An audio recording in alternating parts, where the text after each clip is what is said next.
안녕하세요. 워런 버핏처럼 매일 신문을 박준범께 읽으면서 투자의 고수가 됩시다. 웜의 신박 오늘 2월 27일 금요일 순서 시작하도록 하겠습니다. 드디어 금요일입니다. 또 이번 주는 다음 주 월요일이 대체공휴일이라서 또 3일 연휴가 시작이 되었습니다. 웜의 소통 읽어보도록 하겠습니다. 어제는 현대차 사면 바보 벚꽃 필 때마다 싹쓸이하는 이 주식 이 내용 보고 좀 많이 보셨네요. 2만 1,000조회가 나왔습니다. 행복한 투자 여정의 길라잡이 믿고 의지하며 따라가니 든든합니다 하셨고요. 어제 제가 야간 축구한다고 말씀을 아마 드렸었나 봐요. 즐거운 축구 되세요. 부상 조심하시고요 하셨는데 어제 저기 석수까지 가가지고요. 저녁 8시부터 10시까지. 근데 이 석수, 안양, 요쪽이 공 잘 차거든요. 그리고 강서, 김포공항 쪽, 그 강서구도 보면 못하는 팀이 없어요. 그래서 그 강서구랑 저기 안양 그 사이에 석수기 때문에 여기도 틀림없이 강팀일 거다 했는데 와 역시 석수체육공원이 그 안양FC가 뭐 2부에서 1부로 올랐다든가 뭐 그러면서 안양시장님이 거기 운동장을 되게 좋게 해주셨다고 그래서 그런지 와 운동장이 인조잔디가 푹신푹신한 거예요. 역시나 딱 상대방 선수들 보니까 예사롭지 않더라고요. 어제 공차는데 상대방이 딱 한 5명 정도가 선출 딱 보이더라고요. 한 5명, 6명 정도가. 그래서 아주 잘 차는 선수들 한 2명이 있었고, 그래서 처음에 1대0 지고 두 번째 게임 2대1 이기고 세 번째 게임 3대0인가 4대0으로 지고 네 번째 게임에 그래도 우리가 3대3 해가지고 아주 재밌는 게임이었습니다. 상대가 강하니까 재밌잖아요. 상대가 약하면 좀 어떻게 보면 너무 일방적인 게임이 되잖아요. 그러면 좀 미안하기도 하고 좀 재미가 없는데 어제 아주 강팀이랑 붙어가지고 상당히 재밌었습니다. 축구 얘기랑 군대 얘기 이런 거는 하면 안 되는데 그죠? 한국 반도체 너무 무서워요. 너무 팔고 싶네요. 큰 하락이 올까 봐서요. 오늘 아까 한국경제TV 출발 증시에 9시 40분부터 이렇게 제가 15분 동안 방송한 게 있습니다. 아마 올라올 겁니다. 영상 올라오면 이번 반도체가 결국 하반기에 좀 조정은 받을 거예요. 조정을 받을 건데 결국 이게 내년 말에서 내후년 초 28년 최소한 28년 초까지는 좀 가는 흐름 같아 가지고요. 그 영상 한번 보시길 바라겠습니다. 아주 뭐 세세한 그 증권사들의 리포트에 나오는 내용보다는 과거에 우리가 20년마다 큰 상승이 왔을 때 85, 86, 87, 88, 89년 초까지 그리고 2003, 4, 5, 6, 7 이렇게 좀 가는 장이기 때문에 이번에도 큰 물이 들어온 건 맞거든요. 큰 물이 들어왔을 때 과거 80년대는 어떤 모멘텀으로 올랐고 이번에 2000 또 20년 지난 2005, 6, 7년에는 어떤 모멘텀으로 올랐고 이번에도 어떤 모멘텀이 주식시장에 큰 물을 지금 제공하고 있는지 그 영상 한번 보시면 도움이 되실 것 같습니다. 웜의 신박 듣고 저녁 후 남편과 하루 일과 투자 얘기하는 게 하루의 낙입니다 하셨고요. IRP 로보 어드바이저 너무 반갑습니다. 작년 말 퇴직하고 ETF 열심히 골라서 투자 중인데 지금은 시장이 좋아서 아무거나 올라주고 있지만 장이 조정 들어가면 어찌해야 할지 고민이 앞서고 있습니다. 미래에셋이 IRP 규모가 제일 크던데 제 계좌도 미래에셋입니다. 기대하면 기다리겠습니다. 저희도 미래에셋에도 나중에 이제 컨택을 해보려고는 하는데요. 보통 증권사 또 이 퇴직연금 부서 에서는 또 어떤 기준을 가지고 선정을 할지 모르겠지만 상당히 저희께 그 소위 말해서 수익률도 좋아야 되지만 떨어질 때 그 MDD라고 하잖아요. Maximum Drawdown이라고 해서 고점 대비 얼마나 최대 낙폭은 얼마인가. 저희가 최근 그 1년 반 동안 MDD가 다른 회사의 절반밖에 안 됩니다. 다른 회사 마이너스 16% 갈 때 저희는 마이너스 8%. 왜냐하면 퇴직연금 계좌잖아요. 그래서 제가 그 알고리즘을 제공을 하고 저희 테슬라 QR에서 그걸 구현을 이제 시켜서 테스트를 하고 아주 좋은 성과가 계속 지금 나오고 있는데 수익보다는 안정성이잖아요. 근데 그 안정성을 너무 추구하면서 지금 우리나라 퇴직연금 계좌가 수익률 1, 2%, 90%가 그렇게 잠자고 있다 보니까 이걸 어쨌든 수익률 10%짜리로 끄집어내야 되거든요. 그렇게 안정적이면서 좋은 수익률이 나는 그런 스큐라로 이름을 해놨습니다. 스큐라로 로보어드바이저 지금 뭐 1200개, 한 300개 정도 계속 굴러가고 있거든요. 그쪽 관심 있는 분들은 그쪽 사이트에 들어가서 한번 찾아보시면 될 것 같습니다.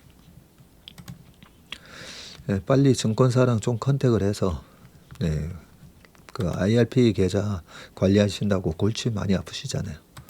그게 자동으로 이제 로보어드바이저로 운용이 될 수 있도록 3월부터 좀 열심히 증권사랑 컨택을 해볼 생각입니다. 작년 10월 대구 로봇 박람회에서 이수페타시스 부스를 관람하며 회사 주가가 올라서 좋으시겠다고 하니 환한 얼굴로 행복하다고 말씀하시던 직원분들의 모습이 떠오르네요. 그 이후로 2배 넘게 올랐네요. 기회를 놓치 아쉽다는 생각보다 직원분들이 모두 행복하실 것 같아 더 기분 좋은 하루네요. 하셨습니다. 혹시나 해서 댓글 남겨뒀는데 답변 주셔서 감사합니다 하셨고요. 남편과 김포 다녀오는 차 안에서 1위만 계좌 수익 보면서 작년에 해지하고 나가신 분들 이야기하며 신뢰가 얼마나 중요한지 이야기하고 최슬리와 전무님이 이야기하며 차가 막혀도 지루한지 모르고 이야기하고 오셨다고 합니다. 재작년 겨울이 되게 좀 참 힘들었었잖아요.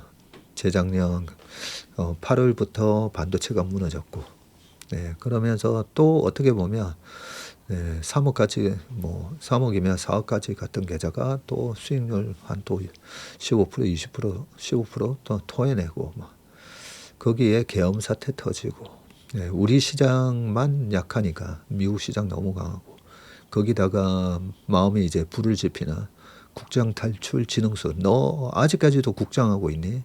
막 이런 조롱의 그 뉴스들이 계속 나오다 보니까 견디기 힘드셨을 거예요. 그러면서 못 견디고 미국장으로 옮겨가신 분들 또 해지하고 나가신 분들이 많으셨는데 항상 내 짜증과 나의 공포만큼 거꾸로 수익이 나거든요.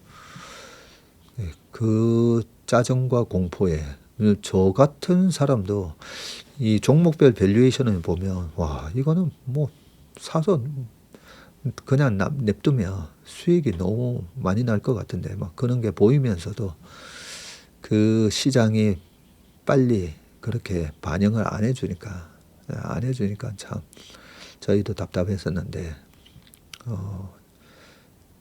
고객분들은 오죽하셨겠습니까? 그 저희를 믿고 계속 계셨던 분들은 작년에 이제 그 바닥 찍고 큰 수익이 났고 그죠? 좀 죄송스럽고도 좀 안타까운 마음이 듭니다. 편견을 내려놓고 IQ 2만이 넘는 시장과 교감을 해야겠어요. 빠르고 급한 유동성으로 코스피의 심박수가 엄청나네요. 매일 양봉으로 기분 좋은 하루입니다. 우리 솔트님이 요즘 아침 모닝브리프 때도 여러 가지 좋은 역할을 많이 해주십니다. 어려운 용어도 찾아주시고요. 우리 대인춘풍 후미 대장님께서 아침에 좋은 아이디어를 얘기하셨더라고요. 저희 회사 와 있는 대학생 인턴들한테 얘기 방송 들으면서 좀 어렵고 그런 모르는 용어 나오면 바로바로 재미나게 찾아가지고 그죠? 딱딱 올리면 좋겠다 하셨는데 참 좋은 아이디어신 것 같아서 내일 아침부터 당장 실천을 해볼 생각입니다. 이리로 갔다가 저리로 갔다가 하다가 수익률이 유유하셨고요. 그죠? 왜 이리로 가고 저리로 가느냐면 내가 지금 사는 종목이 뭐가 좋아? 이 종목 좋다고? 네, 그렇게 해서 사셔서 그렇거든요. 네, 어떤 주식을 사든 확고한 매수 이유가 있고 그 분석을 하고 들어가셔야 됩니다. 그래서 내가 이 주식을 왜 샀는지 적어 놓으시라고 했잖아요. 투자 포인트를, 이 주식을. 저도 지나고 보면요. 결국은 그 뭐 52주 신고가 내면서 컵 위더 핸들 만들고 어떨 때는 신고가 내고 컵 핸들이 한 2달 동안 조정을 받는 경우도 있잖아요. 그러면 2달 동안 막 올라가는 다른 주식들 쳐다보면서 이건 내가 잘못 봤나 이러면서 그 현상에 다시 휘말려 가지고 처음에 투자 포인트를 잃어버리고 옮겨 타는 경우가 많습니다. 그래서 웬만하면 내가 좀 투자 매수할 때는 그 투자 포인트를 써보는 습관, 그걸 카톡에 나랑 대화하기 있잖아요. 그런 데다가 적으셔도 돼요. 나랑 대화하기에 오늘 내가 삼성전자 몇 주를 나는 이런 관점으로 지금 사면 언제쯤 팔 수 있을 것 같아서 이런 관점으로 산다라고 한번 적어보세요. 그러면 이 적기가 좀 힘드실 거예요. 내가 이거 지금 어떤 관점으로 얼마에 팔려고 지금 사는 거지? 그렇게 보시면 됩니다. 반도체 하나 없는 포트인데 오늘 시장의 멘탈이 조금 힘들었습니다. 그러나 제 시간이 오기를 기다려 봅니다. 살면서 한 번도 안 묻던 주식 현황을 물어보는 아내를 보니 고점인 듯 싶습니다. 전자닉스 보유 여부를 묻더니 없다고 하니 당신은 주식을 하면 안 되겠다고 한마디 하고 가버리네요. 그만 손 털라고 용기를 주십시오, 전무님. 네. 아내분께서 휴먼 인덱스인가요? 허허, 전무님 아직 살 종목들이 있다고 하셨으니, 네. 그 계좌 수익률을 보여주시면 되죠. 나 전자 닉스 없어도 자 이만큼 뭐 벌고 있어 라고 보여주시든지 아니면 일부러 감추시는 분들도 많잖아요. 네. 어제도 그래 점심 먹다 보니까 그러는 거예요. 우리 업계에 그 법인 영업하시는 형님이신데 또 우리 업계에서 큰 획을 그으셨던 매니저 하는 형님하고 그런데 그런 거예요. 아니 우리 업계에 따로 이렇게 비자금 관리 안 하는 매니저는 못 본 것 같다고 하는 거예요. 근데 그 형님하고 저만 따로 그런 거 안 하는 것 같더라고요. 어쨌든 주식하면 안 되겠다고 가버린 아내분한테 그래 나 주식으로 돈 못 벌었어. 그러면서 계속 주식으로 열심히 버셔가지고 비자금 관리하시다가 그걸로 가끔씩 애들한테 맛있는 거 사주시고 하시면 될 것 같습니다. 코스피 2500대 최슬리를 만나서 너무 다행이라고 생각이 듭니다. 너무 급격하게 코스피가 올라가니 너무 무섭네요. 버스가 너무 빨라요. 언제 내려야 하나 고민이 많이 되네요. 하셨습니다. 그게 뭐 장이 좋든 안 좋든 4월달 정도에는 좀 줄이고 여름 이제 더워지기 시작할 때는 좀 비중을 가볍게 하고 그러겠다. 이렇게 마음 먹으시면 될 것 같아요. 저한테는 이 기술적 지표 세익스피어 지표라고 있다 했잖아요. 그 세익스피어 지표에서 아직까지 세 번째 매도 신호가 안 나왔어요. 그 세 번째 매도 신호 나오고 항상 2달 뒤쯤에 우리나라 지수가 고점 치고 그동안에 빠졌기 때문에 네, 그 세 번째 매도 신호가 나오면 말씀을 꼭 드리겠습니다. 그때부터 매도 준비를 좀 하셔도 되니까요. 저는 들은 내용 서머리해서 알려주면 좋을 것 같은 분들에게 전해주거든요. 그럼 기억이 잘 나더라고요. 말하면서 한 번 더 확인도 되고요. 그러네요, 그죠? 내가 말을 해보는 거랑 그래 나 그래 뭔 말인지 알겠어랑은 다르잖아요, 그죠? 내가 누군가에게 말을 하고 가르쳐 주려면 확실하게 알아야 되거든요. 예. 저희 고등학교 때 이과반 항상 1등 하는 형이 있었어요. 혹시 아시는 분도 계실 수도 있는데 장석창이라는 형님이셨는데 그 형님이 고등학교 때 이제 보면 성적 다 올려놓잖아요. 보면 항상 전교 1등인 거예요. 이과반 전교 1등. 나중에 저희 경희대 한의대 오셔서 그래서 동문회 때 이제 만나 뵙고 항상 제가 1학년 때도 2학년 전교 1등, 2학년 때도 고3 때 형님이 전교 1등. 그래서 아니 어떻게 그렇게 독보적인 전교 1등이 되셨나 여쭤봤더니 중학교 때 수업만 끝나면 와서 물어보는 친구가 있었다는 거예요. 중학교 때 그 형님도 한 10등 했는데 항상 와서 물어보는 그 친구 때문에 수업 시간에 엄청 집중해서 들었다는 거예요. 끝나고 나면 그 친구가 또 물어볼 거니까. 그러면서 성적이 쫙 올라갔다고 합니다. 그러니까 우리가 뭔가를 건성으로 하는 거라 집중해서 하는 거라 그게 엄청난 차이가 있는 거거든요. 똑같은 시간을 쓰더라도 집중을 해서 그러려면 내가 이거 듣고 오늘 뭐 그렇게 직장 동료가 됐든 아니면 투자를 같이 얘기하는 배우자분이 됐든 끝나고 뭐 이런 거죠. 박 전무님이 뭐라고 말씀하셨는데 아니 오늘 아침 모닝브리프에서 어떤 얘기가 오고 갔었는데 그 얘기에서 핵심적인 내용을 내가 오늘 아침 모닝브리프에서는 이런 내용이 제일 중요했어. 그런 걸 항상 그런 시간을 가지시면 아침 모닝브리프의 내용이 정말 귀에 쏙쏙 박힐 수도 있습니다. 그죠? 25년 재직했던 회사를 퇴직한 날입니다. 회사에서 공시 담당자도 하고 공시 책임자도 하면서 주식을 해왔지만 상장사가 계셨군요.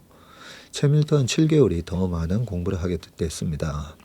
채슬리와 함께 이어서 걱정하지 않고 자산 소득을 늘리는 데 집중하면서 이직 준비를 할 생각입니다. 와, 네, 퇴직을 축하드리고요. 네, 또 좋은 직장을 또 잡으셔서 안 잡으셔도 되잖아요. 이제 보면 우리 코알라님도 주식 중고수 다 되셨잖아요. 계속 그 자산 소득을 계속 잘 만들어 가시길 바라겠습니다. 한숨 돌리고 가세요. 네, 이러신 분도 계시고요. 다가오는 따뜻한 봄날들을 수익과 함께 누리세요. 네. 이제 열정이 떨어져서 자산 소득만 얻어볼까 하는 마음도 있습니다. 근데 이직이 가능하시면 일단 일을 하시면서 하는 게 좋습니다. 우리가 근로소득으로 받는 뭐 400만 원이라고 치면 1년에 5천만 원.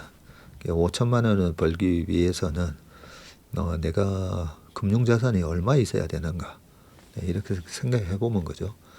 근로소득은 따박따박 나오는 거니까 5천만 원이 생기기 위해서는 10억이 있으면 5% 5천이잖아요. 그런데 5% 안 나오니까 그러면 어떻게 보면 2.5%로 보면 20억. 직장을 다니는 거는 내가 20억을 은행에 넣어놨다. 이럴 수가 있거든요. 그 20억을 포기할 필요는 없으니까요. 그리고 근로소득이 따박따박 들어와야 한 번씩 우리가 예상 못하던 또 위기가 왔을 때 소위 말해서 쫄리지 않습니다. 내가 갖고 있는 이 자산으로 계속 노후에 계속 살아야 되는데 그런데 그게 5억이 갑자기 뭐 4억이 되고 장이 급락할 때는 뭐 3억 5천까지 될 수도 있잖아요. 그러면 겁나거든요. 아, 나 이 돈 다 잃으면 내 노후가 어떡하지 막. 그렇기 때문에 오히려 예, 좀 일을 하시면서 근로소득을 함께 가는 게 투자를 할 때도 좀 더 마음이 훨씬 더 여유가 있어집니다. 이 역사적인 주식시장에 같이할 수 있게 이끌어 주셔서 감사합니다. 어느새 연세라는 말을 듣는 나이가 됐네요. 저도 연세, 생신, 진지 저 세단은 무지 싫어합니다. 특히 몇 살 차이 나지도 않는데 생신 축하드립니다 하면 고마운 마음이 절반으로 뚝 떨어집니다. 그죠? 네. 20년 전이었던 것 같은데요. 20년 전에 그때 그 인천공항에 20년은 아닌가 보네요. 한 15년 됐나요? 근데 인천공항에 입국을 해가지고 출국하기 위해서 출국소서 가고 면세점 막 있잖아요. 그쪽으로 막 걸어가는데 화장품 샵 앞에 있던 어떤 젊은 청년이 오더니 아버님 이거 한번 써보세요 하는 거예요. 제가 그 얘기 듣는 순간 아버님? 뒤통수 한 대 딱 때려주고 싶은 거예요. 아버님? 그 옆에 같이 가던 그 업계 동료들하고 나가는 거였는데 막 깔깔깔깔 웃는 거예요. 완전 디마케팅이죠, 그죠? 예, 거기서 형님, 형님 이거 한번 써보세요. 그렇게 얘기했으면 제가 아무리 화장품을 안 써도 그래 그냥 뭐 하나 사줬을 건데 아버님, 네, 그것도 한 15년 전이었는데. 잠깐만요. 잘못하면 또 3,000% 빠지니까 주식 일부를 정리해서 랩 상품에 가입하고 왔습니다 하셨고요. 예, 저희 랩 보면서 좀 힌트를 얻으시면 되니까요. 서클 라운딩 후 모임 갔다가 채슬리의 웜의 신박 방송 듣고 싶어 먼저 빠져나와 차 안에서 들으면서 이제 집에 도착했네요. 오늘도 불금불장해서 어떻게 해야 될지 모르겠어요. 꾹 참고 매도 안 하고 기다리고 있어요. 와, 대단하십니다. 반도체 투톱이 압도하는 장에서 소외되지 않고 있습니다. 장 초반 투톱을 교체 매매했는데 하이닉스가 더 올라서 속이 쓰리다가 3전의 밸류업 공시로 NXD 장에서 상황이 반전됐습니다. 이야. 오늘은 임창정 콘서트 보고 와서 피곤하지만 숙제하듯 웜의 신박 들으면 공부합니다. 임창정 씨 콘서트가 있었군요. 매일 커피 도시락을 싸서 출근합니다. 직원 몇 안 되는 직장이라서 점심시간에 나눠 마시는데 오늘 사온 원두 겉면에 이런 글귀가 있어 나눠 봅니다. 지혜로운 사람은 항상 배우는 사람이고 행복한 사람은 매일 감사한 마음을 갖는 사람이다. 작년 여름부터 주식을 배우고 매일 즐겁고 전문인과의 인연에 감사한 마음 가득한 제 이야기도 같기도 하네요. 근데 요즘은 조금 무섭습니다. 그죠? 네, 장이 이렇게 되면. 근데 이렇게 불을 뿜고 최근에 또 뭐 9일 연속 곧버스 사는 그런 매매가 있었다 이런 거 보면 그 떨어질 때 그 물려있던 사람들 그 사람들이 본전되면 환매수해야 되겠다 뭐 이런 또 매수가 쌓이는 거거든요. 수급 잘 보고 하시면 될 것 같고요. 그리고 1파 상승이 있었고 2파 조정이 있었고 지금 3파잖아요. 계속 3파 있고 잠깐만요. 3파 있고 5파. 저의 매매 신호로는 5파인데 이 5파랑 이 저번에 어떤 분이 저거 올려놓으셨거든요. 엘리엇 파동 이론에 보면 이 5파의 길이가 이 3파의 길이보다 길 수는 없습니다. 그 어떤 분이 적어 놓으셔서 저분 좀 아시는 분이네. 예, 그런 생각을 했거든요. 그러면 5파라고 생각했는데 5파의 길이가 더 길어지잖아요. 예, 그러면 그게 또 하나의 3파라고 보시면 됩니다. 그러면 4파 조정이 있어도 5파 상승이 반드시 또 남아있게 됩니다. 예, 그렇게 시장이 주면은 메시지 보면서 또 예상을 또 수정도 하고 그렇게 하면 되는데 어쩐다 최근 상승세를 보면 3파 속에서 진행되는 또 파동이라고 그런 생각이 들더라고요.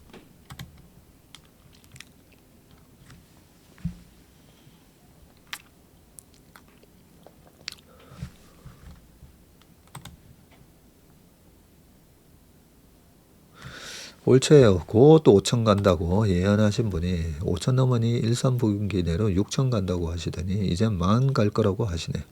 올 상반기에 8천을 보고 현 정권 임기 내에 만을 볼 거라고 덧붙여서 3전은 시총 2천조 갈 거라고 하십니다. 포머에 조인하셨더라도 전 국민이 국장에서 좋은 투자 경험을 장기로 하게 되는 금융강국의 시발점이 되기를 진심으로 바라봅니다. 네. 이런 분이 주변에도 계시긴 한데 보면 계속 시장에 내 생각을 고집을 하는 게 아니라 시장이 이렇네. 그러면 계속 수정하면서 이렇게 계속 내 생각을 수정하면서 시장에 쫓아가는 그게 어떻게 보면 그분이 고수일 수가 있습니다. 네. 근데 우리가 좀 조심해야 될 것 중에 하나는 저 사람은 정말 직접 본인이 매매를 하고 있나? 이거는 좀 볼 필요가 있어요. 너무 어떤 경우는 보면 그냥 말로만 투자하시는 분들 계시거든요. 말로만. 네. 그런 부분은 좀 잘 판단하셔가지고 하시면 될 것 같습니다. 말로만 투자하시는 분들 중에 보면 막 좋다고 얘기했다가 저번에 일시적인 조정이 있었을 때 트럼프 조정 때도 그렇고 2003년에도 8, 9, 10월 달에 금리가 5% 올라가면서 그건 다 외생적 변수에 의한 조정인 건데 2024년 8월 달에는 또 엔캐리 트레이드 청산 어쩌고 하면서 또 밀리기도 하고 그죠? 그럴 때 꼭 뭐 바닥에서 또 현금 비중을 늘리세요. 그런 거 보면 저분은 주식으로는 돈은 못 버셨겠다. 그런 생각을 좀 할 때가 있거든요. 그냥 어떻게 보면 시황 장사 그럴 수가 있다라고 생각합니다.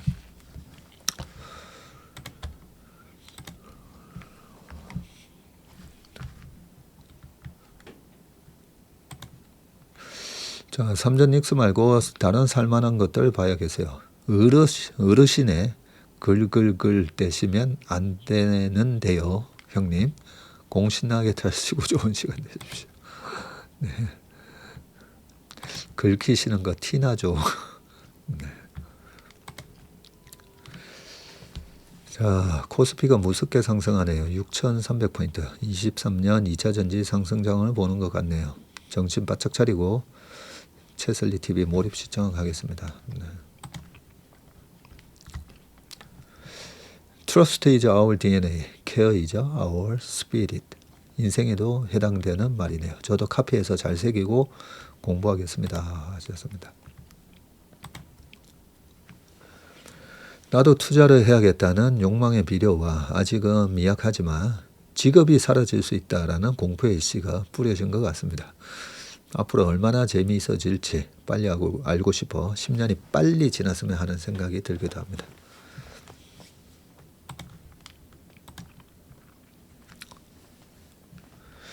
오늘 연금계좌에서 항생테크 팔고 코스피 200으로 갈아탔네요. 늘 목에 가시 걸린 듯 하던 걸 뽑아낸 기분이 드네요.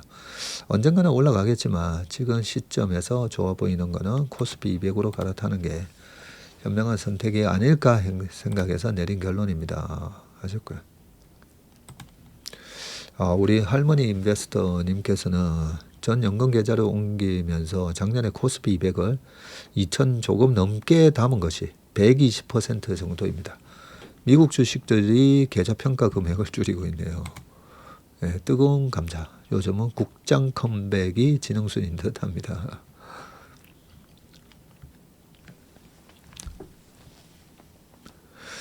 인턴 6개월 차이고 규칙 북 콘서트 아들이 대신 신청하고 같이 갔다 왔습니다. 아, 그러셨군요. 네. 인턴하면서 주식에 대해 감이 아주 조금 잡히는 것 같습니다.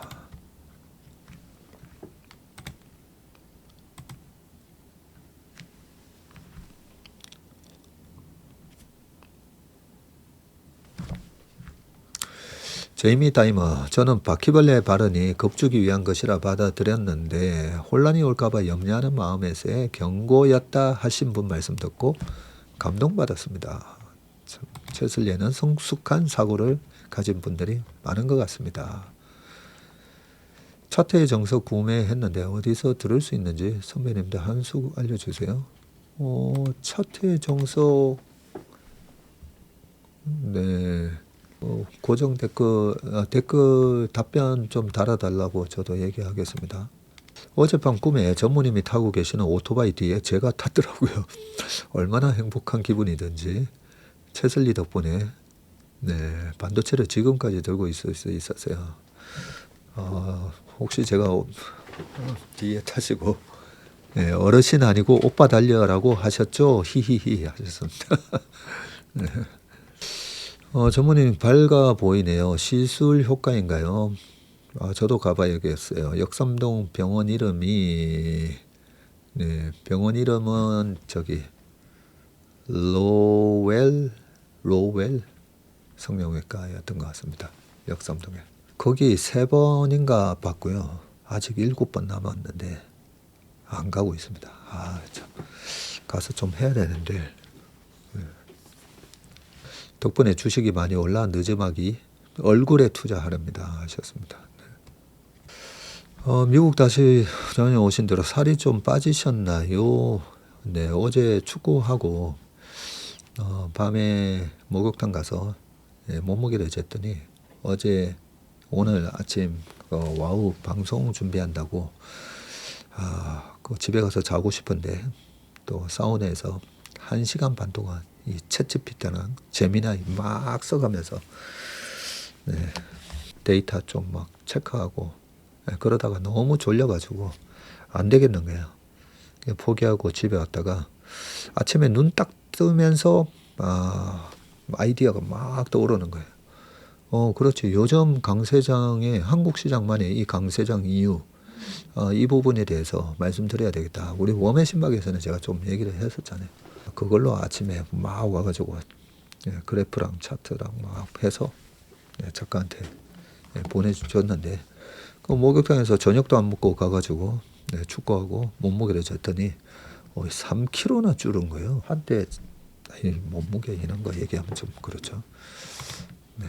고점 대비 맥시멈 드로다운이 아무튼 4.5kg 정도.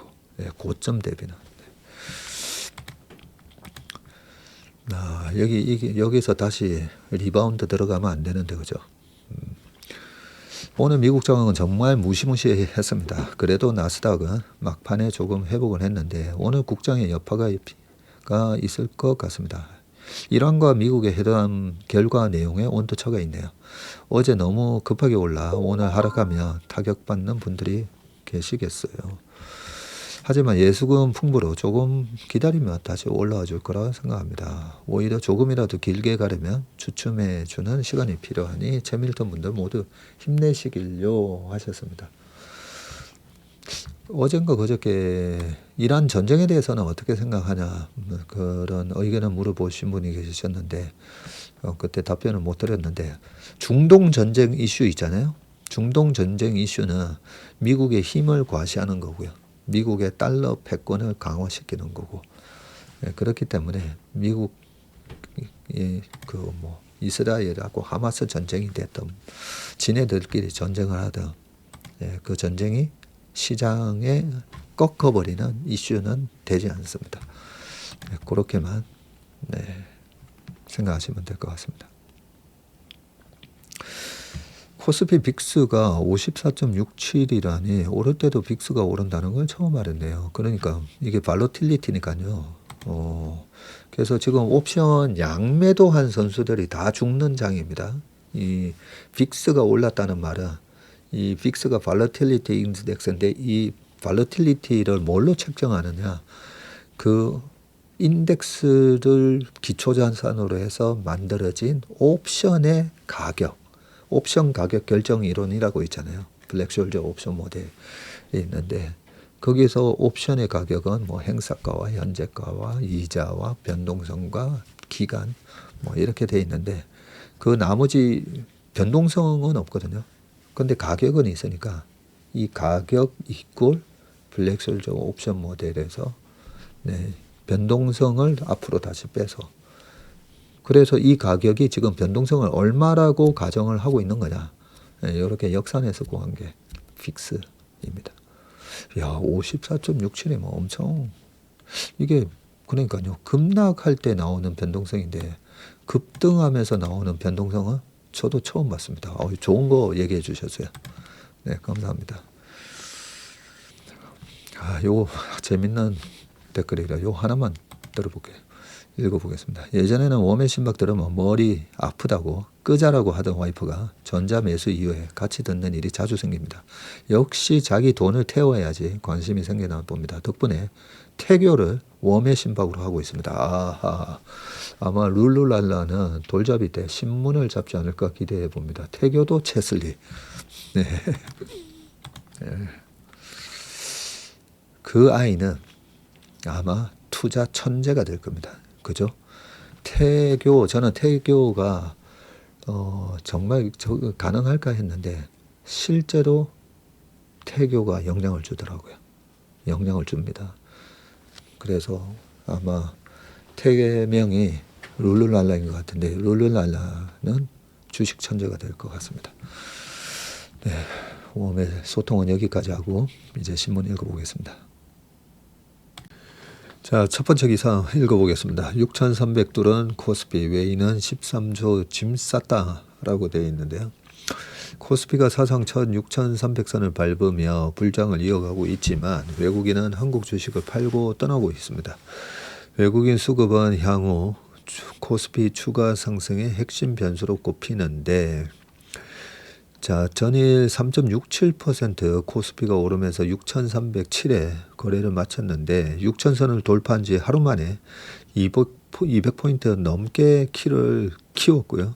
개장 전 공개된 미국 기업 엔비디아의 깜짝 실적 영향으로 전자와 하이닉스가 각각 7% 넘게 급등하면서 지수를 끌어올렸습니다.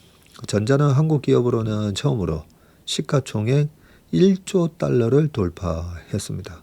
시총 1조 달러를 넘어선 기업은 세계적으로 13곳뿐인데 이날 월마트와 일라일릴리를 제치고 12위에 올라섰군요. 다만 외국인 투자자가 조용히 발을 빼기 시작했는데 지난 13일부터 7거래 연속 지금 팔자 순매도를 보이고 있고 이날도 외국인은 2조 1천억 순매도를 했는데 외국인은 이달 들어서 지금 코스피 시장에서 13조 4,020억 원을 팔았고요. 전자를 10조 이상, 하이닉스는 5조 이상 순매도했습니다. 한지영 키움증권 애널리스트는 외국인 순매도 대부분이 반도체와 자동차에 몰린 점을 감안하면 연초 급등에 따른 차익 실현 성격이 강하다라고 했고요. 지금 보시면 2월 달에 이렇게 기관 개인이 한 11조 샀고 외국인은 13조 4천억 이렇게 매도를 했습니다. 가파른 상승세에 외국인 매도세가 더해지면서 일각에서는 고점에 임박한 거 아니냐는 우려가 나오는데 하지만 외국인의 전면 이탈로 보긴 이르다는 분석이 나오고요. 미국 증시에 상장된 이 모건 스탠리 캐피탈 인터내셔널 이 MSCI 한국 상장지수 펀드 ETF에는 올 1월에서 2월 누적으로 33억 달러가 유입됐는데 이는 지난해 연간 유입액 18억 달러의 2배 가까이나 됩니다. 2달 만에. 야, 작년에도 18억 달러가 유입이 됐었군요. 한 2조 5천억 정도 들어왔었다 그죠 작년에. 이경민 대신증권 부장은 외국인이 주가가 많이 올랐던 반도체주를 팔고 다른 제조업과 하드웨어를 순매수하는 움직임이라며 외국인의 순환매 흐름이지 순매도로 돌아섰다고 보기에는 무리가 있다고 했고요. 한지영 연구원은 단순 지수를 추종하는 외국인의 패시브 수급 유입은 가속화되고 있다고 말했습니다. 국민연금의 리밸런싱 여부도 중장기 변수로 꼽히고 있는데 국민연금이 지금 보유한 국내 주식 평가액이 큰 폭으로 늘어서 국내 투자 비중 제한선은 이미 넘어섰을 가능성이 크고요. 다만 지난달 리밸런싱을 한시적으로 유예하기로 한 상황이라서 당장 리밸런싱에 나설 여지는 적습니다. 반면에 서학개미의 투자 열기는 다소 식는 분위기인데 국내 투자자의 미국 주식 지금 보관 금액이 24일 기준으로는 1649억 달러로 지난달보다 30억 달러 줄었네요. 1649억 달러니까 한 230조 된다 그죠? 원달러 환율이 25일부터 1420원대로 내려온 환율이 내려왔으니까 원화값이 이제 상승한 거고요.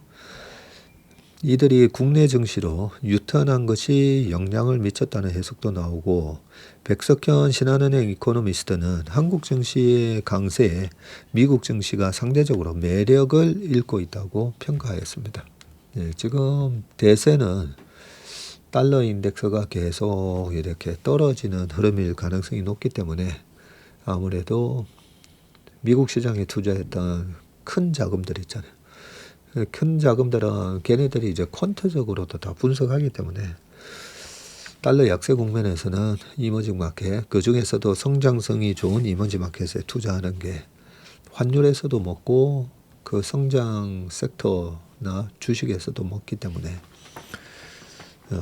이런 흐름은 내후년 초까지 이어지지 않을까 그런 생각이 듭니다. 자, 그런 와중에 한국은행이 기준금리 6연속 동결을 했습니다. 금리나 당분간 없다인데 사진은 이창용 한국은행 총재가 어제죠. 금융통화위원회 본회의에서 의사봉을 두드리고 있습니다. 이날 기준금리를 2.5%로 동결했고요. 이창용 한은 총재를 포함한 금통위원 7명 전원이 찬성을 했고요. 지난해 지금 7월부터 7, 8, 10, 11 그리고 올해 1월에 이어서 6회 연속 동결입니다. 자, 6개월 조건부 금리 전망 이 점도표에서도 총 21개 점 가운데 16개가 동결에 찍혀 있고 2.25% 인하 가능성이 4개였지만 2.75% 인상 가능성도 1개가 있었어요. 이날 한은이 처음 공개한 점도표는 금통위원 7명이 각각 3개씩 6개월 뒤에 금리 전망치를 제시하는 방식입니다. 6개월 뒤에 금리 전망. 자, 여기 우리도 이제 점도표를 도입을 해서 이렇게 표시를 했네요. 한 명당 3개씩이니까 총 21개인가요, 그러면? 이런 전망은 금리를 내리기에는 환율과 집값이 불안하고 올리기에는 물가가 안정적이라는 배경에서이고 물가 상승률이 목표 수준 근처에 있고 성장은 예상보다 양호한 개선세를 지속할 것으로 보이기 때문에 환율이 내려가고 있지만 변동성이 크고 국내 부동산 대출이 너무 늘어서 금융 안정을 위협하는 수준이라고 설명했습니다. 한은은 이날 수정 경제 전망에서 올해 실질 GDP 증가율을 기존의 1.8%에서 2%로 0.2% 올렸습니다. 올해 성장률 전망치를 끌어올린 배경으로는 반도체 경기 호조, 그리고 양호한 세계 경제 흐름과 반도체 의약품 관세 부과 시점에 대한 이연 효과, 그리고 정부의 소비, 투자 지원책 등이 꼽힙니다. 다만 건설경기 회복 지연이 하방 요인으로 꼽혔습니다. 건설경기 회복 지연에서 마이너스 0.2%포인트 까먹었군요. 특히 1분기 성장률은 0.9%로 당초 예상 0.3 10%를 크게 웃돌 것으로 전망이 되는데 전분기 역성장 마이너스 0.3%의 기저효과와 연초 반도체 수출 강세가 맞물린 결과이고요. 한은이 제시한 반도체 IT 부문의 성장 기여도는 올해 0.7%포인트, 내년에는 0.5%포인트로 전망됐습니다. 이에 따라서 내년 성장률 전망치는 1.9%에서 1.8로 낮췄고요. 성장의 상당 부분을 반도체가 떠받치고 있는 구조입니다. 업황이 예상보다 빠르게 둔화할 경우에는 전체 성장 경로도 영향을 받을 수 있다는 의미고, 한은은 낙관 시에는 올해 2.2%까지 성장이 가능하지만 AI 관련 거품이 꺼질 경우에는 1.8%로 낮아질 수 있다는 시나리오도 함께 제시했습니다. 시장에서는 사실상 금리 인하 사이클이 종료된 것으로 받아들이고 있는데, 안예하 키움증권 연구원은 반도체 중심의 K자형 양극화 성장세가 나타나는 가운데 재정 확장으로 경기 부진 요인이 더 완화된다면 금리 인하 필요성은 계속 작아질 것이라고 하면서 인하 사이클은 끝났고 올해 내내 금리가 동결될 가능성이 크다고 분석했습니다. 주원 경제연구실장은 과거 인하에서 인상으로 전환하는데 평균적으로 1년 6개월 정도 걸렸는데 경기 회복 속도로 볼 때 올해 말께 인상 요인이 발생할 수 있을 것이라고 내다봤고요. 이 총재는 이날 국내 증시에 대해서 저평가 상황에서 벗어났다는 것을 긍정적으로 평가한다면서도 다만 상승 속도가 전 세계에서 유례 없이 빠르고 대내외 충격 발생 시 변동성이 크게 확대될 수가 있고 레버리지, 차입 투자가 늘면 변동성에 더 취약해진다고 우려했습니다. 정부 부동산 규제 정책에 대해서는 부동산 세제가 다른 데보다 낮으면 자금 쏠림 등 비생산적인 부분을 해결할 수 없다고 말을 했습니다. 자, 최정혁의 마켓 나우, AI 시대의 역설, 올드 이코노미의 부활. AI 혁명의 승자와 패자를 가리는 과정은 여전히 안개 속이고요. 이러한 극도의 불확실성은 최근 미국 증시의 움직임에서 잘 드러납니다. 주가 지수만 보면 매우 평온해 보이지만 시장 내부를 들여다보면 업종별 주가 흐름이 뚜렷하게 엇갈리는 옥석 가리기가 진행 중이고요. 그 중심에는 소프트웨어 기업의 부진이 자리 잡고 있습니다. 소프트웨어 기업 ETF인 IGV는 올해 들어서 약 27% 하락하며 투자자들의 기대를 저버리고 있고요. 불과 얼마 전까지만 해도 AI를 활용한 자동화와 인건비 절감에 직접적인 수혜주로 꼽혔으나 이제는 생성형 AI가 기존 소프트웨어 사업을 강화하는 수준을 넘어 아예 대체할 수 있다는 공포가 퍼지고 있습니다. 흥미로운 사실은 소프트웨어 기업의 부진을 메우고 있는 주체가 어디냐면 올드 이코노미 기업이라는 점이다. 산업재, 에너지, 소재처럼 대규모 설비 투자를 해야 하는 자본 집약적인 전통 산업이 강세를 보이면서 대표적으로 산업재 ETF인 XLI가 올해 13% 상승을 했군요. 호호호. 자, 사실 이들 기업은 오랫동안 시장의 스포트라이트에서 비켜나 있었고 사업은 안정적이지만 성장 속도가 느리고 경기 변동에 민감하던 이유로 혁신적이고 빠르게 확장하는 기술 기업과 비교되며 지루한 투자 대상으로 여겨졌는데, 올드 이코노미의 부활에는 구조적인 이유가 있는데, 첫째, 거시경제 환경의 변화, 그리고 2008년 금융위기 이후 이어진 저금리 저물가 환경은 기술 기업에 유리하게 작용했고요. 먼 미래의 현금 흐름이 가치평가에서 절대적인 부분을 차지하는 기술 기업은 자본 비용이 낮을수록 유리하게 평가를 받습니다. 하지만 최근 몇 년간 물가가 오르고 금리가 상승하면서 이 계산법이 달라졌는데요. 먼 미래의 성장보다 당장 눈앞에 안정적인 현금 흐름이 더 중요해지고 물가 상승 환경에서 올드 이코노미 기업의 가격 결정력도 회복되고 있습니다. 둘째, AI 혁명은 생각보다 물리적인데 데이터 센터, 전력망, 산업장비, 금속자원 등 AI 확장에 기반이 되는 영역에서 올드 이코노미 기업들이 필수 공급자 역할을 하고 있고요. 게다가 이들은 무형의 디지털 자산이 아닌 물리적 자산을 기반으로 하고 있어서 AI가 쉽게 대체하기 어렵습니다. AI는 거대한 기회를 열고 있지만 동시에 시장의 변동성과 불확실성도 키우고 있고 기술 발전의 속도가 빨라질수록 기대와 공포가 반복될 것이다.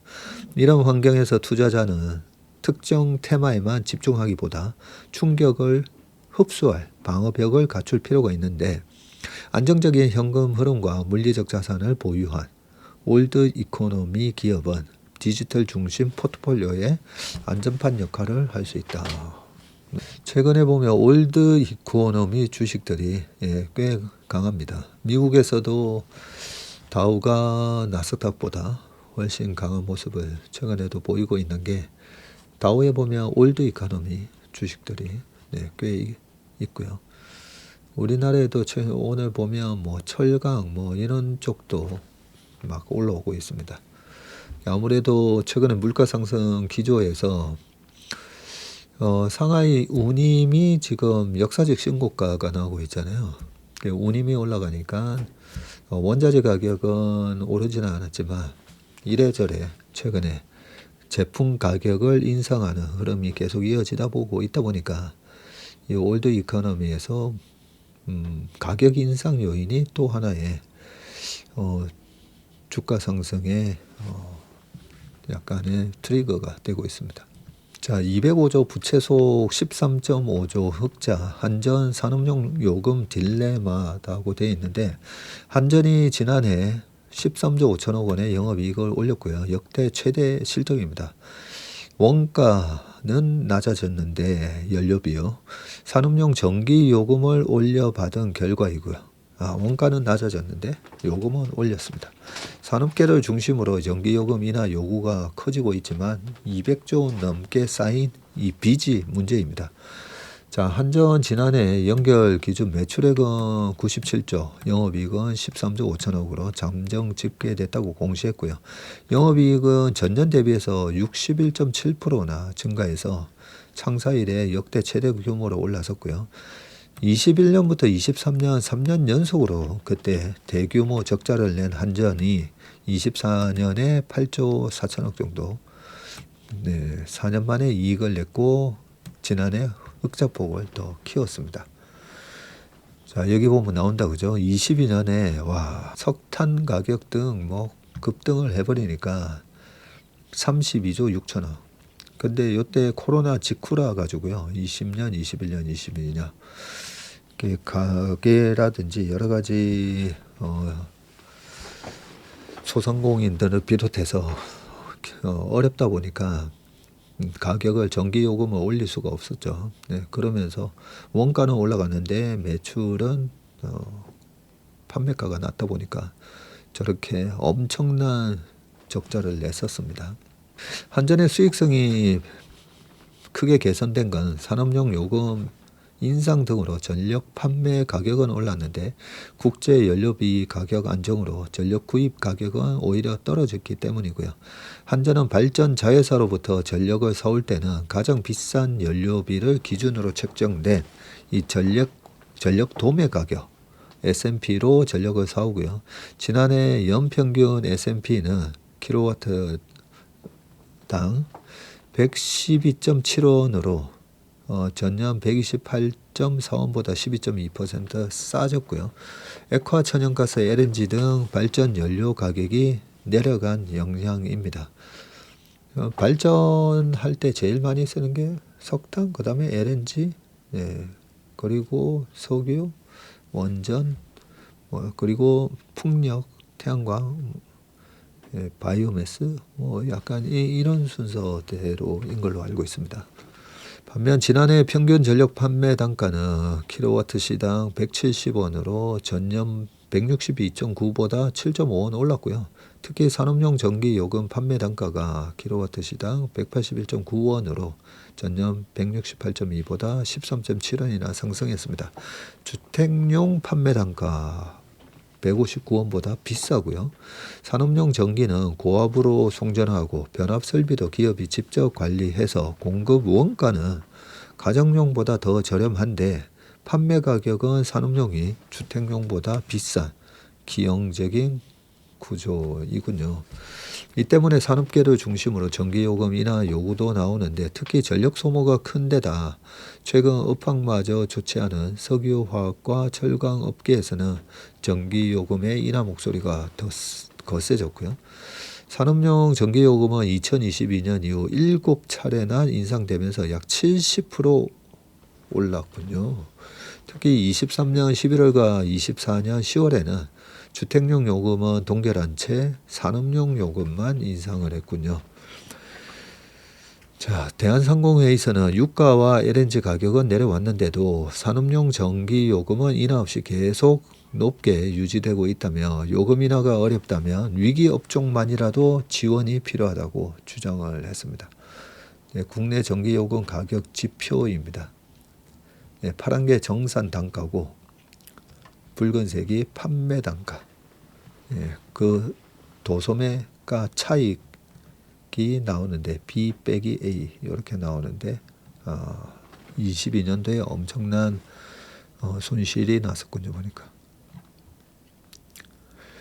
자, 다만 한전의 재무 상황을 보면 전기요금 인하는 쉽지 않은데요. 지난해 말 기준 한전 부채가 205조 7천억이고요. 이자 비용만 하루에 119억이 나갑니다. 하루에 연간 4조 3천억의 이자 비용이 나가네요. 러시아 우크라이나 전쟁 여파로 국제 에너지 가격이 급등을 했던 2021년에서 23년 한전이 역마진을 감수하며 싼 값에 전기를 판 결과이고요. 21년부터 3년간 쌓인 누적 적자가 47조 8천억 원에나 달합니다. 전기요금 인상 대신 발행 고비를 풀어줬던 한전채의 상환도 문제인데 국회는 22년 말 한전법을 개정해서 2027년 말까지 한전채 발행 한도를 자본금과 적립금의 합계 2배에서 5배로 늘리도록 허용을 해줬고요. 2024년 말 기존 한전채의 발행 한도는 90조 5천억인데 28년이 되면 발행 한도가 36조 2천억으로 쪼그라듭니다. 지난해 3분기 기준 한전채 발행액은 74조 4천억 원으로 법정 한도를 준수하려면 2년 내에 38조 2천억을 갚아야 되네요. 한전은 실적 개선을 바탕으로 차입금 이자 지급과 원금 상환 등 재무 건전성 회복에 주력할 계획인데 한전 입장에서는 향후 재생에너지 확대와 첨단 산업 전력 수요 증가에 대응하는 대규모 송배전망 투자도 고려해야 하고 정부의 11차 전력수급 기본계획에 따르면 송배전 설비에 약 113조 원이 투입될 전망입니다.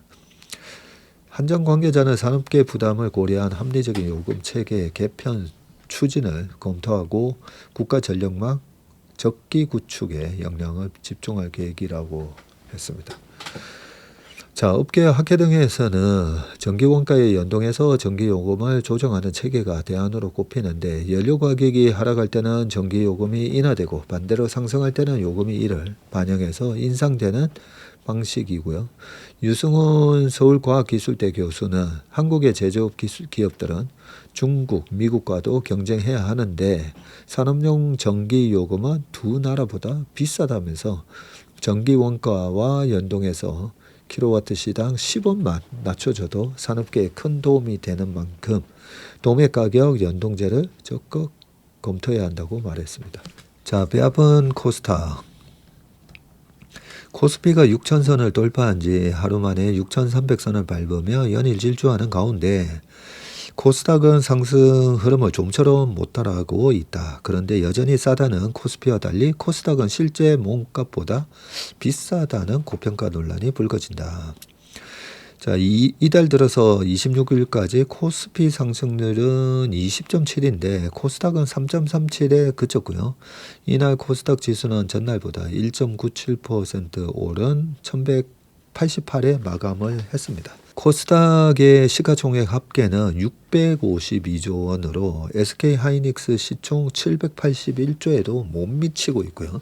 정부가 코스닥 활성화 대책을 잇따라 내놓으면서 관련 상장지수 펀드 ETF로도 자금이 몰리고 있는데 대표 상품인 코덱스 코스닥 150 상장지수 수는 최근 한 달 1월 26일에서 2월 16일까지 1억 1,010만 좌에서 3억 6,980만 자로 236%나 급증을 했군요. 와. 상장 좌수는 거래소에 상장돼서 유통되는 ETF의 총 수량으로 발행 주식 수와 비슷한 개념이죠. 한자산 운용사 관계자는 정부의 코스닥 3천 목표 제시 이후 어떻게든 목표를 달성할 거란 이 기대 심리에 지난달부터 말부터 ETF로 자금이 폭발적으로 유입되고 있다고 전했고요. 매수 수요가 몰리면서 ETF 가격이 지수를 역전하는 현상도 발생했습니다. 이날 코덱스 코스닥 150의 괴류율 가격과 순자산 가치의 차이는 0.47로 2024년 12월 12일 0.91 이후 최고 수준을 보였고요. 이번에 삼성증권 연구원은 코스닥 150 ETF의 괴류율이 이 플러스를 기록한 것은 매우 이례적인데 ETF의 시장 가격이 순자산 가치보다 높게 형성되고 있다는 것이며 시장의 과열 상태를 의미하기도 한다고 했습니다. 이 괴류율이 크면 클수록 이 ETF를 관리해주는 LP들이 있거든요. 리퀴디티 프로바이더라고 증권사의 이 법인 영업부 예전에 파생상품 영업부에서 이 LP를 많이 관리를 하고 있는데 예를 들어서 코덱스 200이라면 삼성자산 운용해서 운용하고 있잖아요. 그래서 그 처음에 코덱스 200 정도는 워낙 이제 거래가 많이 되니까 LP들이 필요가 없는데 새로 론칭하는 그런 새로운 ETF가 있으면 처음에 그 펀드를 팔 사람이 없잖아요. 처음에 새로 설정이 됐으니까. 그래서 이 LP들이 100주, 200주, 뭐 5,000주, 10,000주 이렇게 매도가에 걸어 놓습니다. 걸어 놓고 체결이 되면 그 이제 돈이 들어왔으니까 그 부분을 갖다가 다시 그 펀드를 결국은 이 고객한테 이제 넘겨주게 되는 거죠. 그 가운데에 LP 역할을 하면서 NAV 대비해서 낮으면 매수 걸어놓고 높으면 매도 걸어놓고 이렇게 하다 보면 그 괴리에 따라서 매수 매도가 막 일어나면서 저절로 좀 차익 거래가 됩니다. 저절로 차익 거래. 그러면서 돈을 많이 벌게 되는데 이렇게 코스닥 150 ETF 괴리율이 플러스를 많이 나오고 있으면 이 LP들이 돈을 좀 짭짤하게 벌겠네요 보니까. 예를 들면 지금 ETF를 갖다가 펀드를 내가 원래는 9,000원이 돼야 되는데 10,000원에 거래되고 있으면 실제 9,000원이 되는데 10,000원이니까요. 그러면 10,000원에 이 ETF를 팔아버리고요. 그리고 증권사 입장에서는 가지고 있던 실제 NAV는 9,000원이니까 9,000원에 사서 10,000원에 이제 팔 수가 있는 거죠. 9,000원에 그 바스켓으로 싹 사가지고 그 바스켓 똑같이 ETF랑 복제한 바스켓으로 매수 들어가서 9,000원에 사고 ETF는 10,000원에 팔아버리고. 자, ETF의 시장 가격 이렇게 순자산보다 높게 형성되는 것은 시장의 과열을 의미하고 선물하고 똑같습니다. 선물이 현물 가격보다 높아야 되잖아요. 그걸 이제 콘탱고라 그러고 현물 가격보다 선물이 낮게 거래되는 걸 백오데이션이라고 그러죠. 백오데이션은 2008년도에 금융위기 때 보면 맨날 장 빠질 때 그러면 선물 가격이 현물 가격보다 계속 밑에서 거래됩니다. 뭐 비슷한 개념이라 보시면 되고요. 전문가 사이에서는 정책 기대감만으로 지속적인 지수 상승을 담보하기는 어렵다는 진단도 나오고 정용택 IBK 증권의 수석 연구위원은 코스피와의 격차를 줄이려면 이 펀더멘탈 기초 체력에서의 개선이 나타나야 되는데 코스닥 시장 활성화를 위한 정부 정책이 결국 기업 이익 개선과 수익성으로 이어져야 재평가가 가능하다고 말을 했습니다. 코스닥의 지금 PER은요, 코스피보다 높습니다. 실적 대비 주가가 더 비싸게 거래되고 있다는 의미인데, 코스닥의 12개월 선행 PER은 29.2배이고요. 코스피는 겨우 10배입니다.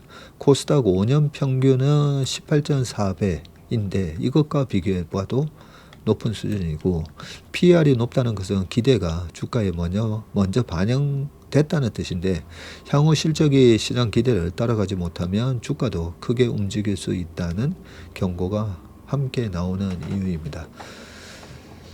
요거는 조금 다른데요. 이 삼성전자 하이닉스가 시총 상위 종목인 코스피라 알테오젠을 비롯해서 바이오가 많잖아요. 코스닥은. 바이오는 지금 당장 수익이 나는 게 아니라 이 신약 개발로 인해서 마일스톤이 될 때마다 얼마 돈이 왕창 들어오기 때문에 지금 당장 이 PER로는 바이오가 많기 때문에 PER이 좀 높게 형성될 수밖에 없습니다. 600조인데 30배가 거래되고 있다는 말은 코스닥이 12개월 뒤에 벌 이익이 한 20조라는 얘기죠. 20조에 30배 곱하면 600조잖아요. 삼성전자가 뭐 250조 번다, 뭐 하이닉스가 200조 번다 이러는데 코스닥 다 합쳐서 20조 번다고 하니까 왜 하이닉스 시총보다 작은지 아시겠죠? 자, PER이 높다는 것은 높은 기대가 주가에 먼저 반영됐다는 거고요.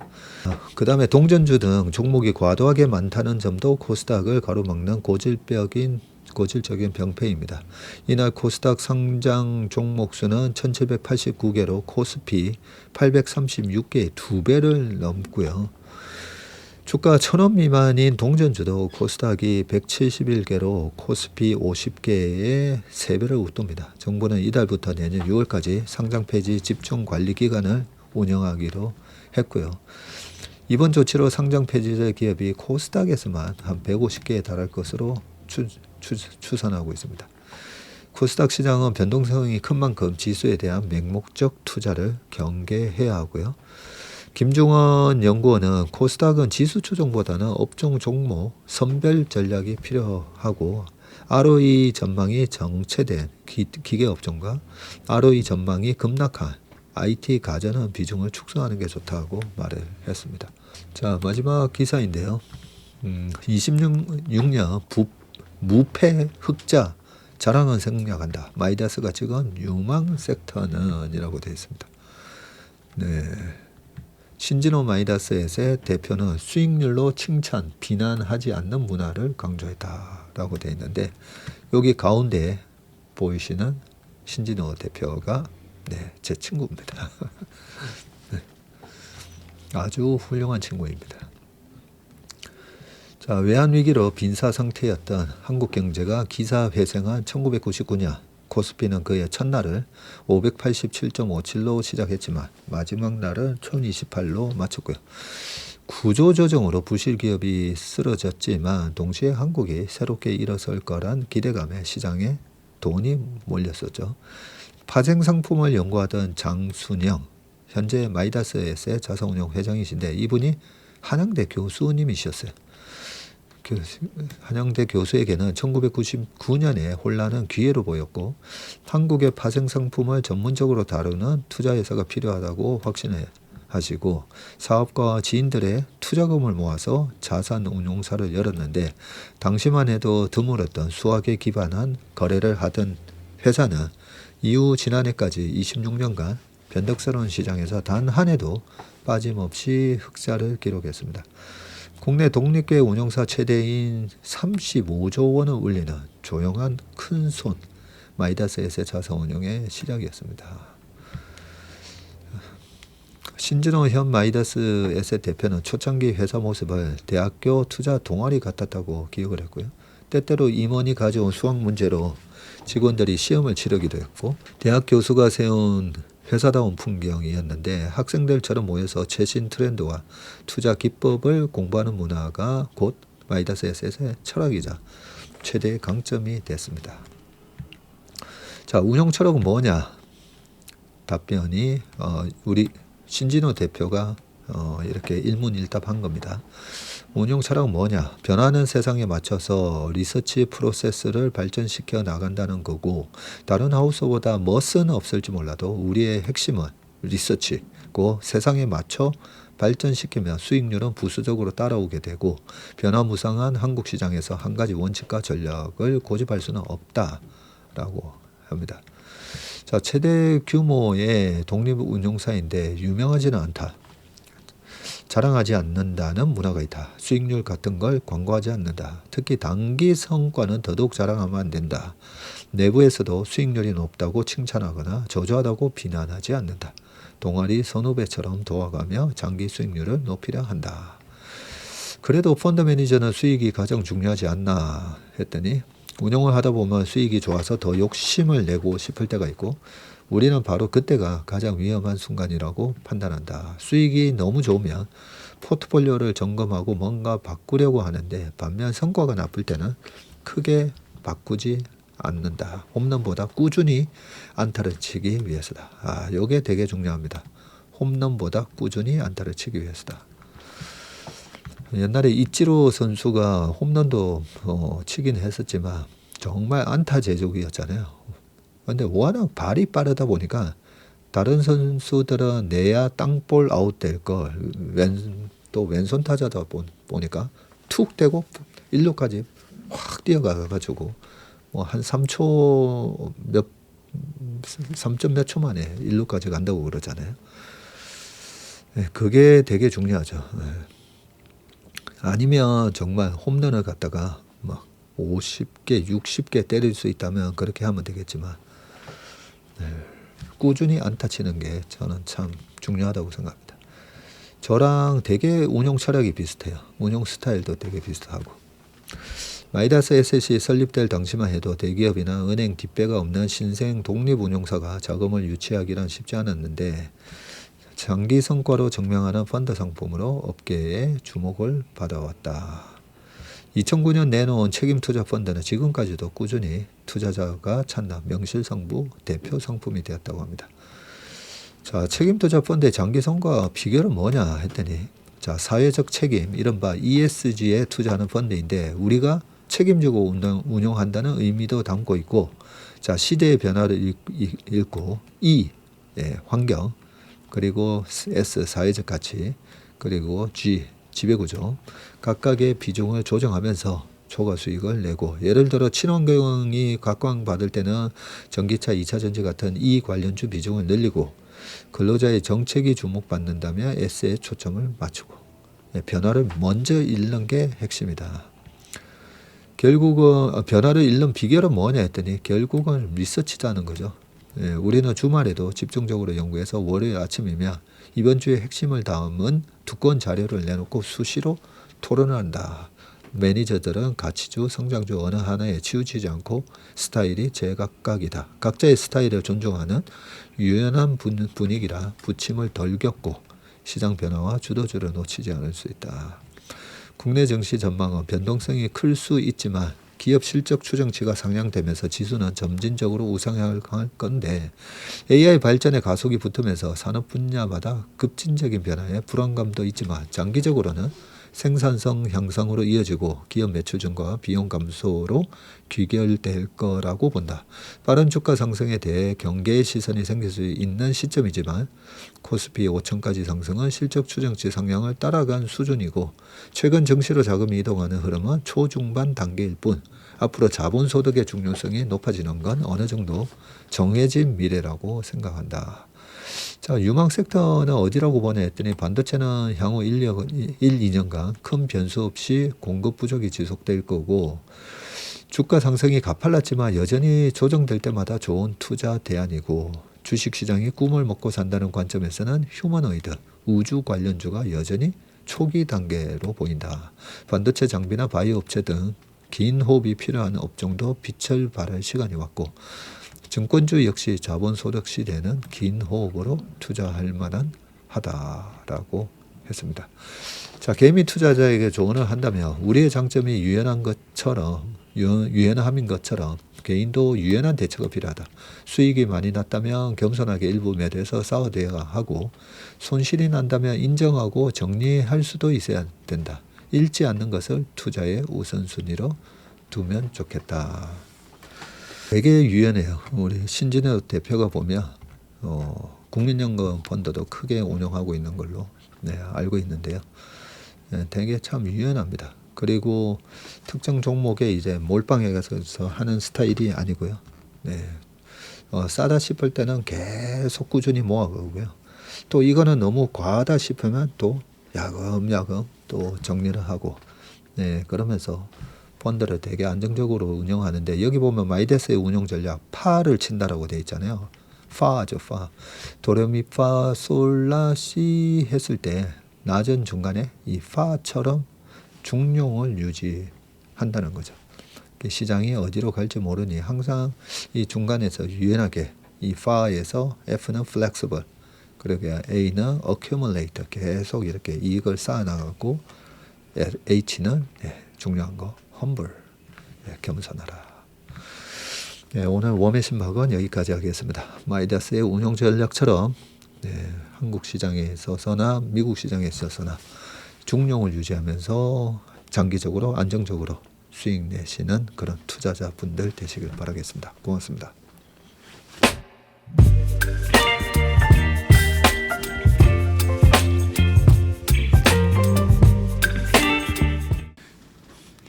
안녕하세요. 채슬리 투자자문의 박세익입니다. 최근 저와 채슬리 이름을 도용해서 투자 사이트라든지 밴드, 텔레그램, 카톡 채널 등에서 이 리딩방으로 유도한 뒤에 금전적인 피해를 입히는 이 사칭 사례가 빈번하게 지금 발생하고 있습니다. 저를 비롯해서 저희 채슬리 투자자문의 임직원들은 SNS나 온라인 채널 등을 통해서 일체의 투자자문 활동을 하지 않고 있습니다. 저희는 정식 자문을 하기 위해서는 반드시 저희 회사에 내방하셔서 계약서 작성 절차를 거쳐서 진행되기 때문에 이외의 모든 유료 무료 지금 투자자문 행위는 불법이므로 각별히 주의하시길 바라겠습니다. 의심스러운 채널이나 메시지를 받으시면요, 피해를 방지하기 위해서 즉시 신고하시거나 삭제하시길 바라겠습니다. 대부분의 사례가 이 사칭 사례에 피해를 보신 분들의 핸드폰을 제가 보면 이 방에 오셔서 무료로 투자를 도와드립니다. 뭐 이런 얘기를 하고 있고요. 거기에 보면 어떤 밴드로, 특정 밴드로 유도한 다음에 돈을 송금하라고 되어 있습니다. 그 과정에서 저희하고의 일체 계약 관계가 없기 때문에 그렇게 돈을 송금하라고 하는 부분에 있어서 특히나 유의를 좀 해주시기 바라겠습니다. 저뿐만 아니라 많은 또 저희 업계의 유명인을 사칭한 그런 사칭방도 많이 지금 기승을 부리고 있는데요. 공통적인 특징이 앞으로 몇백 %가 날 급등주를 알려줄 테니까 이 방에 가입을 하라. 그러고 난 다음에 금전적인 부분을 갖다가 송금을 요청하는 그런 형태의 수법을 쓰고 있기 때문에 그렇게 무료로 주식을 알려드립니다. 이런 문자를 받으시면 바로바로 삭제를 하시길 바라겠습니다. 저희 채슬리와 채슬리 임직원들을 많이 사랑해 주시는 저희 채슬리의 고객분들, 그리고 저희 채슬리의 이 구독자분들이 이런 사칭 피해가 일체 발생하지 않기를 바랍니다. 그러면 여러분들의 가정과 일터에서 항상 평화와 행복이 가득하시길 기원합니다. 감사합니다.